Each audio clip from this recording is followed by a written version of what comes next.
Donc, la semaine dernière, on a vu que les disciples avaient demandé à Jésus quand il allait revenir. Jésus a promis qu'il va revenir, mais que personne ne sait à quel moment, sauf Dieu le Père. Et Jésus avait raconté une parabole sur l'importance d'être prêt pour son retour. Et on a vu qu'être prêt, c'est avoir mis notre foi en Jésus pour notre salut. Croire que c'est Jésus seul, lui qui est mort sur la croix pour nos péchés et ressuscité, que c'est lui seul qui peut nous donner le salut, nous sauver de la mort éternelle. Et aujourd'hui, on va voir la prochaine parabole qu'il a enseignée juste après. Donc, c'est dans Matthieu 25, verset 14. Et Jésus dit, « En effet, le royaume de Dieu sera comme... » Oh, c'est une autre image, hein? Une autre image. Comme un homme qui partait en voyage. Et avant de partir en voyage, qu'est-ce qu'il a remis à ses serviteurs? Il appela ses serviteurs et il les remis ses biens. Et donc, il donna au premier serviteur 5 sacs d'argent.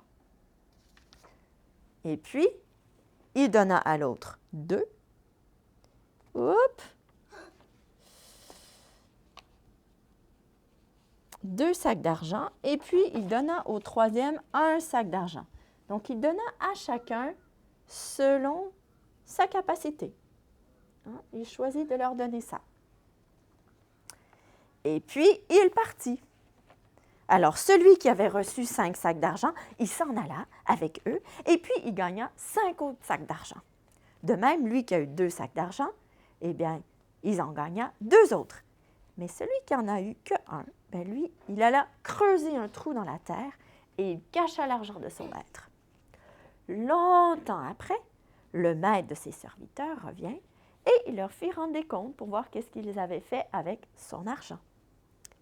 Alors, celui qui avait reçu les 5 sacs d'argent s'approcha et lui dit, on va les mettre comme ça.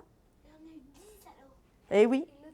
Oui, il dit, Seigneur, tu m'as remis 5 sacs d'argent, voici les 5 autres que j'ai gagnés. Et son maître lui dit, c'est bien, bon et fidèle serviteur, tu as été fidèle en peu de choses, je te confierai beaucoup. Viens partager la joie de ton maître.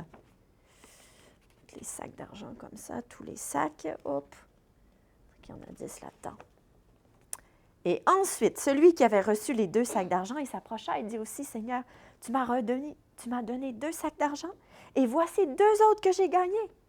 Et son maître lui dit, c'est bien, bon et fidèle serviteur, tu as été fidèle en peu de choses, je te confierai beaucoup. Viens partager la joie de ton maître.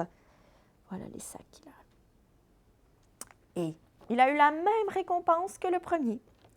Et celui qui n'avait reçu qu'un sac d'argent, il s'approcha ensuite et dit, Seigneur, je savais que tu es un homme dur, tu moissonnes où tu n'as pas semé, tu récoltes où tu n'as pas planté. J'ai eu peur et je suis allée cacher ton sac d'argent. Donc voici, prends ton sac qui est à toi. Il ne connaissait pas vraiment son maître. Il est paresseux, il ne veut pas travailler pour lui. En fait, par son attitude, il montre que ce n'est pas un vrai serviteur. Et son maître lui dit, « Serviteur mauvais et paresseux, tu savais que je moissonne je moissonne où je n'ai pas semé, je récolte où je n'ai pas planté. Il te fallait donc remettre mon argent au banquier, et à mon retour, j'aurais retiré ce qui est à moi avec de l'intérêt. Prenez-lui donc le sac d'argent et donnez-le à celui qui en a 10. En effet, on donnera à celui qui en a, et il sera dans l'abondance. Mais à celui qui n'a pas, on enlèvera même ce qu'il a. Quant au serviteur inutile, jetez-le dans les ténèbres extérieures. C'est là qu'il y aura des pleurs et des grincements de dents. Il n'entre pas dans la joie de son Seigneur. » Oh, c'est dur ça, hein? Qu'est-ce que ça veut dire? En attendant que Jésus revienne, il veut qu'on utilise ce que lui, il nous a donné pour le servir. À chacun, Dieu y donne des dons différents, des talents ou des capacités. Ça peut être différent pour chaque personne. À certains, il peut donner la capacité de chanter, à d'autres, d'être capable de bien encourager. À qui est-ce que Dieu a donné des mains? Est-ce qu'il vous a donné des mains? Oui. Qu'est-ce qu'on peut faire avec des mains? On peut être généreux.